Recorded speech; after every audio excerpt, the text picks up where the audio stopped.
All right. Hello, everybody. We will get started. My name is Hung Lu, and we are, what day are we now? May 13. Okay, so it's completely blown by.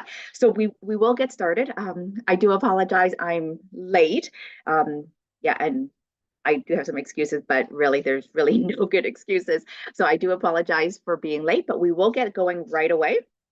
Okay, so today we are going to be looking at assumable mortgages. Okay, and this is a great one because I do have two properties to share with you that came through, and my initial reaction on these assumable mortgages were, wow, these are really worthwhile looking at.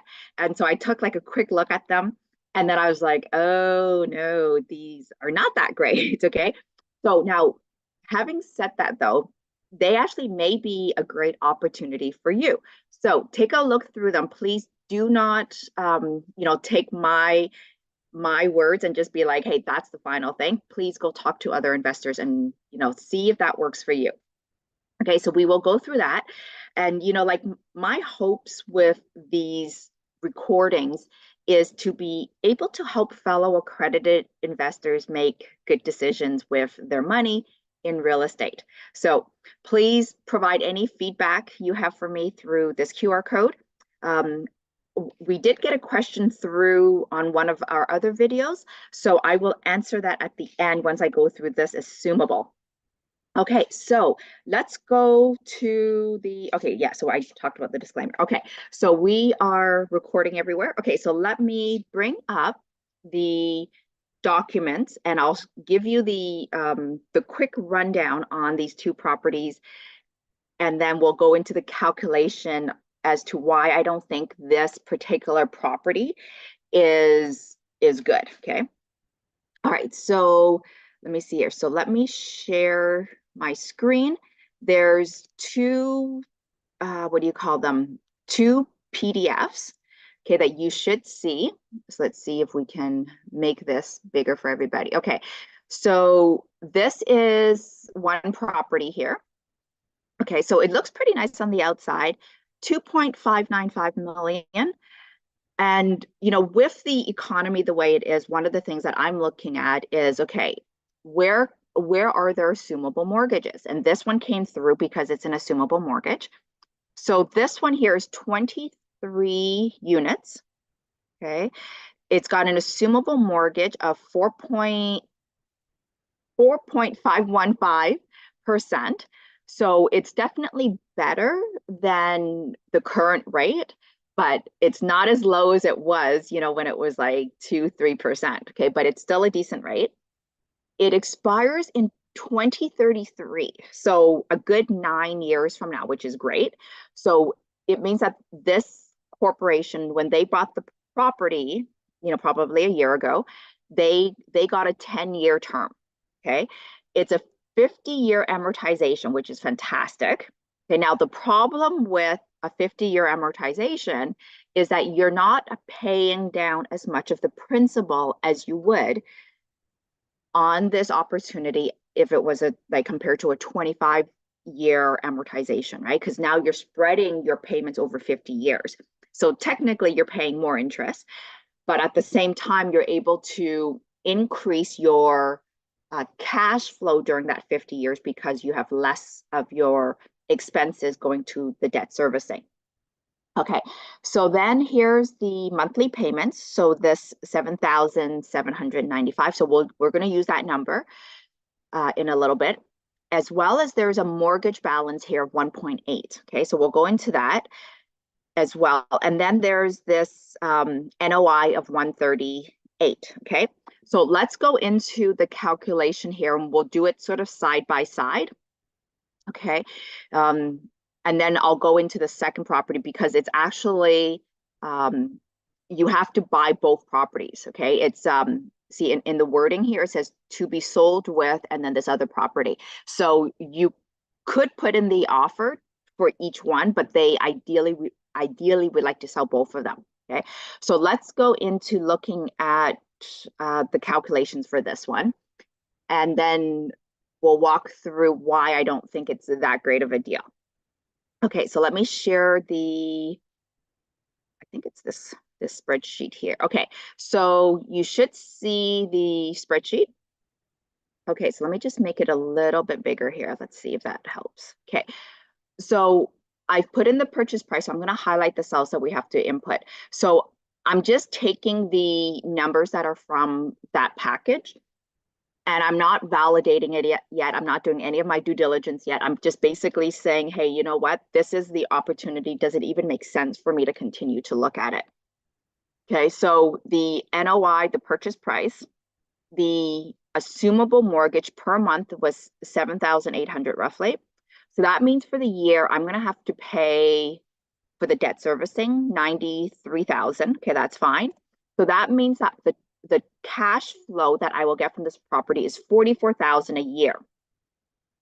So that's not bad. Now, how many units was this one? Let's see. So yeah, 23 units. Okay. So 23 units. So that means each one divided by 23. Okay. So that's about $2,000 a door. So it's okay. It's not bad. Okay. So this is cash flow per door per year. Okay. So that's the way to look at that number. Okay. So I usually like to look at it per month because it's easier for me to think about it in per month terms. So that's $160 cash flow per door per month. So it's not bad. Okay. Um, so based on this, it would be worthwhile continuing to look at it. So this is the assumable mortgage that's listed in the in that document. So this is one of the reasons why I don't like assumable mortgages. Okay. Here it's because the down payment that you need is significantly higher than what you would usually get, right? Here it's 28%. Okay. So usually we want the lowest down payment possible, like 5%, 10%. Okay, and I realized that in multifamily we're up to 25, and like businesses we're up to like 35%.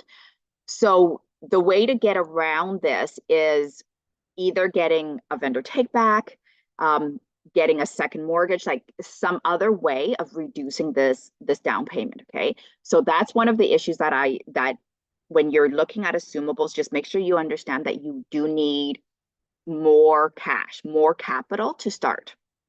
Okay, so that means we need 732,000 just for the down payment. Okay, now this does not include any of the closing costs. So I'm just going to put that in my notes here. Not including closing costs, okay? Because closing costs is another 3 to 5%. And so you want to make sure that you have that extra cash available, okay? So the down payment is 732,000. So this is the rate that was on the document. So there's a couple of decimal points off there. Okay, and then the amortization was 50 years. Okay, so all of the blue stuff is numbers that we're inputting here. Okay, so now usually when I'm working with my partners, I'm looking at a 5-year horizon as the time frame of us getting our capital back. Some is longer, but usually like 5 years is where we run the analysis. If we can get it back in a year or two, fantastic. Like that's ideal, right? But sometimes just to get the idea of the numbers, 5 years is where I sort of run the scenarios. So that means on 5 years, our cash flow, which is just basically the cash flow from above, okay, the NOI minus all of the debt servicing, the 44,000 times my 5 years. Okay, so that's what that is, times 5 years. Okay, yeah, I just want to make sure that I've got my durations right. So that means that my cash flow for that 5 years is $222,000. That's assuming there's no overruns, there's no vacancies, no nothing. Okay, so almost best case scenario, I would say would be the 200,000 in cash flow. So the reason why I'm doing this calculation is because I want to know, can I pay myself back and my money partners, my business partners? Can everybody get their money back in this 5-year time frame? If we can't get our money back, then why are we in it, right? Like if we can't do better than 5 years, then why are we putting our money into this opportunity? Now, maybe our strategy is different. Like maybe it's capital preservation, maybe it's a different strategy. That's fine. But in this case, in this situation, we want our capital back sooner rather than later. Okay, so 5 years would be the minimum time frame. Okay, so now I'm going to put down a 3% appreciation, meaning every single year the property is going to increase in value by 3%. Now, depending on where this property is located, this appreciation amount is going to be different, right? So like in some of our previous videos, we looked at Vancouver and it's like 10+%. Like that's insane. So this property is in Saskatchewan.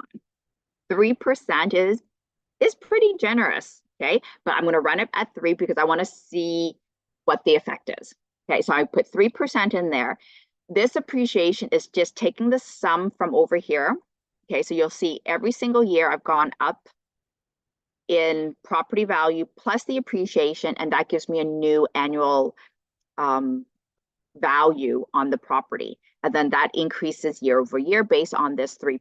Okay, so then you just take, so in this case, 5 years, you just take the sum of the 5 years, and it's the sum of the appreciation year over year. So you're compounding, which is fantastic. So in this case, it's 5 years. So we're at 413,000. Okay, and that's the number that you see here. So what I've done here is I said, okay, 3% appreciation every single year. So for a total of 5 years, we're going to see about $400,000 in appreciation, which is really good.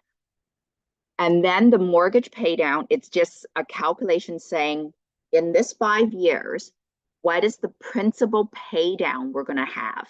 Okay, because that's money that we can refinance and pull out as equity.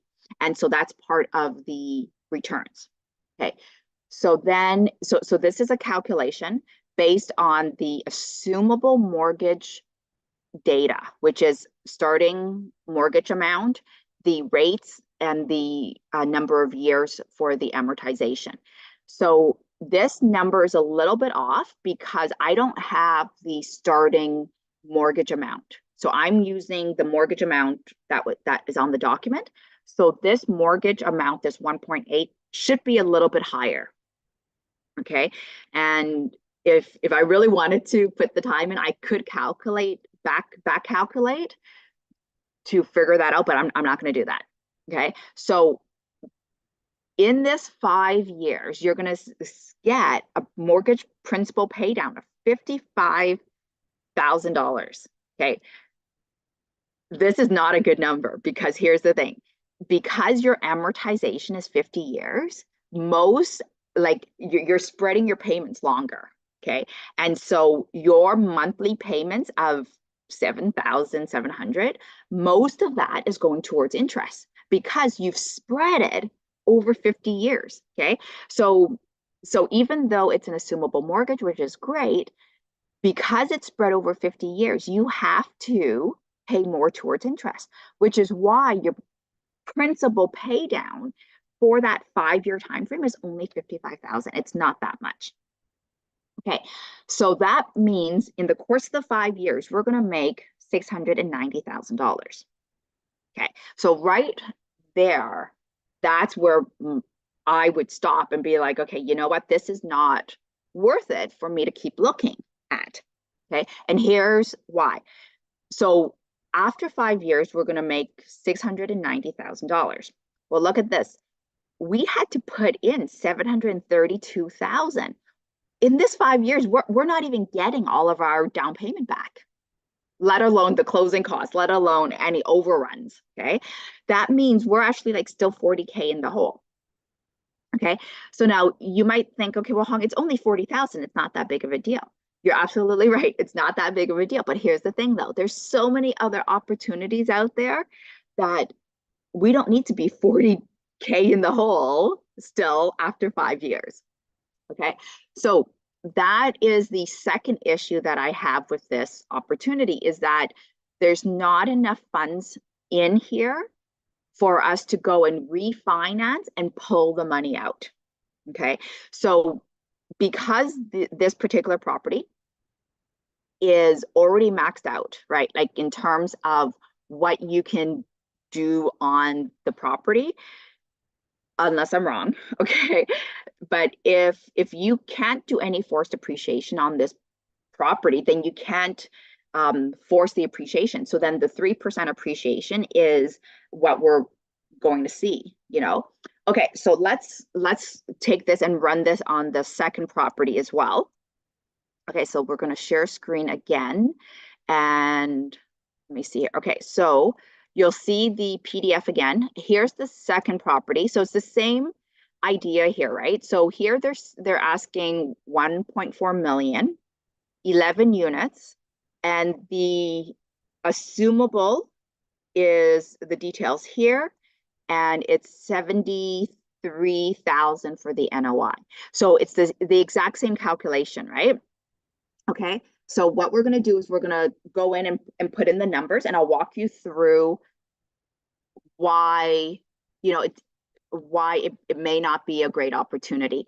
And, you know, when I looked at this, I'm like, yeah, you know what, if I can't get my money back in 5 years, then it's not worth pursuing. Okay, so let me stop share and I will go into the Excel sheet again. Okay. Now, if you put in the time and effort to potentially go and negotiate the purchase price, right, then it may make sense, right? Okay. So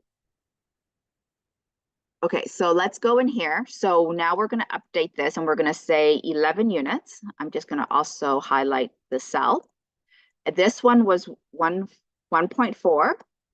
Okay, the NOI was less than that. So the NOI was 73, 163.4027. Okay, the assumable per month is 4900. Okay, so this now means that we have a cash flow of 14,000. Okay, so per unit, okay, cash flow per door per month, okay, is $108. Okay, so you know, when I started out in real estate, I didn't care what my cash flow per door was, as long as I was able to make the mortgage payments. I was fine with anything because I was just starting out. Okay, now I'm a little bit pickier. Like, it needs to be minimum of $100 a door. So this fits, these two properties fit the criteria. Okay, so the assumable here is 1212927.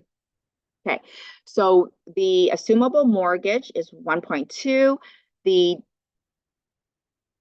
down payment here is 13%. Okay, so that's good. So if you take the two properties and you run them together, then the higher the down payment of 28% plus this one, you know, then it works out to be decent. Okay, so you need $200,000 for the down payment for this, which is fantastic. Okay, the rate is a little bit lower, so it's 4.2297. Okay, 50-year amortization again, so 5-year horizon. Okay, so this is what we want to match up here. So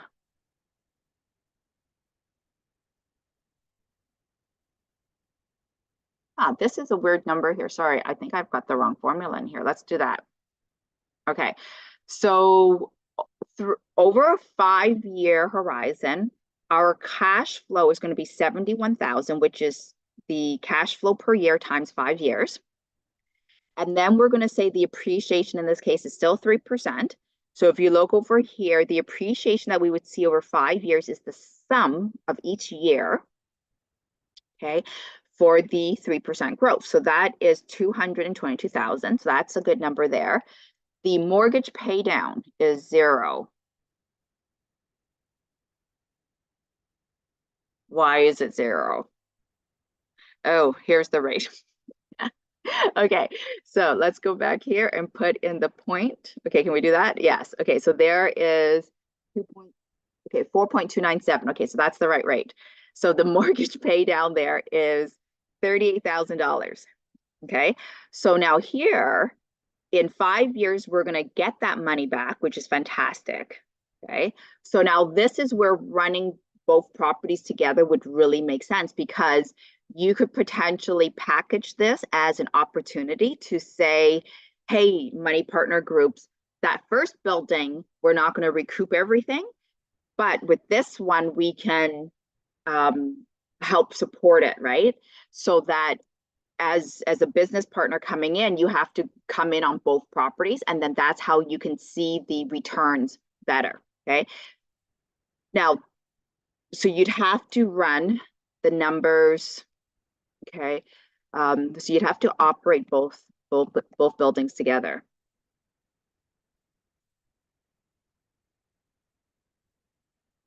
Okay. So if you operate both of them together, then the numbers start making sense. Okay.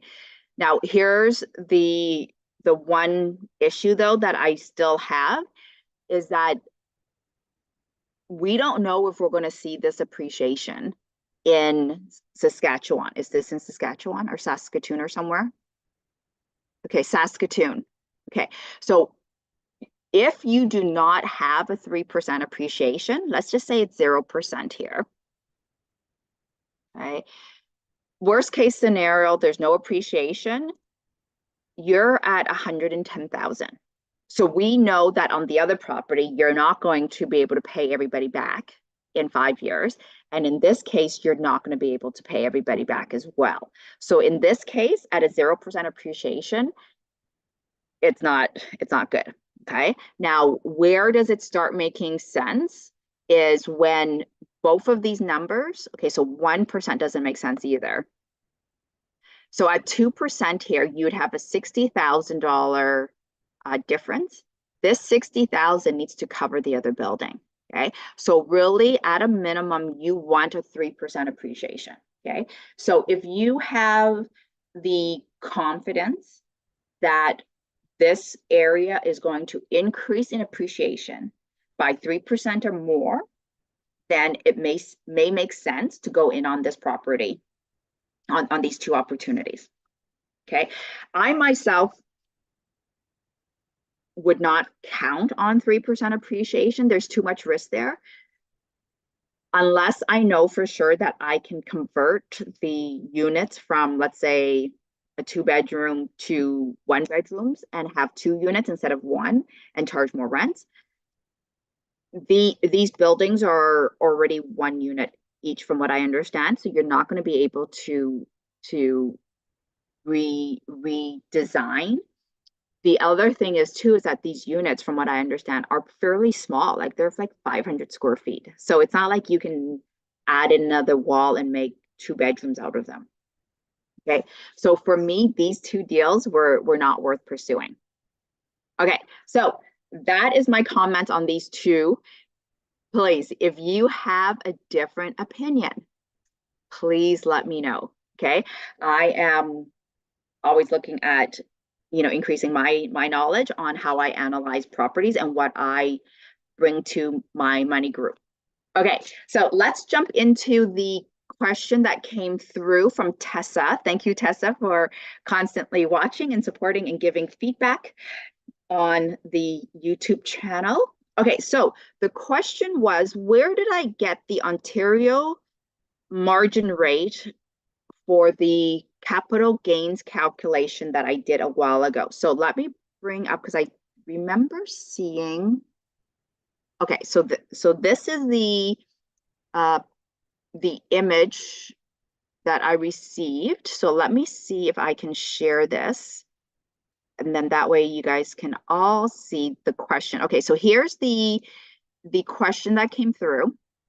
Okay, so there's the image of an old video that I did last week or the week before. All right, so the question was, where did I get the 35.69% and the 26.8%, which is the Ontario top cap gain margin tax rate. Okay, so thank you for including this image, because if you didn't send this to me with the image, I would not have understood what you were asking about. Okay, so where did I get that? So let me share where I got that from. So on your screen, you should see a Google page. Okay, let me just share that. Where is this? Okay, so it was an article that I was reading from the Financial Post, and yeah, there's a huge subscription there. Okay, so let me see if I can make this. I don't know if I can make this any bigger. Oh, there we go. Okay, so this is the article that I was reading.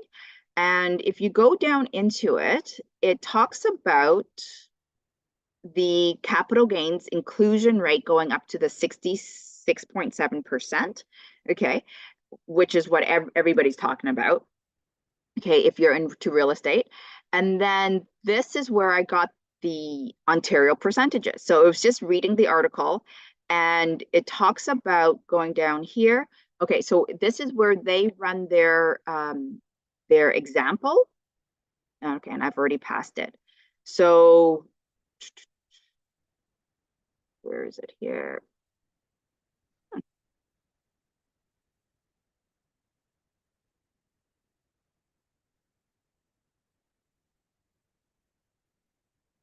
Who will this affect? Did I really go past it that fast? Oh, nope, here we go. Oh, there it is. Okay. So this is where I got the 35.69%. So if you read through the article, it does make sense in terms of starting at the 28% or the 26%. And then with the increase in capital gains inclusion, then the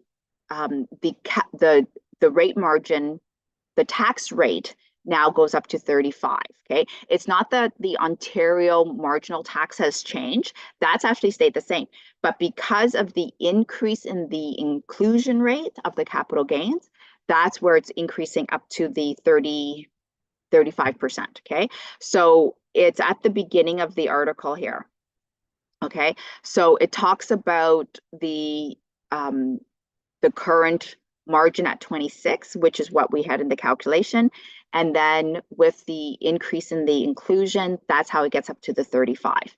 So if you look at the image, that's how I came up with those numbers. Okay, I didn't create those numbers on my own. Okay, so the 26 is what it is now. And then with the inclusion rate going up, you're going up to the 35.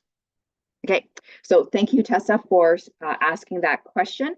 I will include that link to the Financial Post article with this video, so that if you do want to read up on it, you are able to do that as well.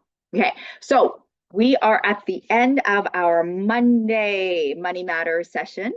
Okay, I am Hung Lu, and thank you for tuning in, and looking forward to connecting with all of you again next Monday. Thanks, everybody. Bye-bye.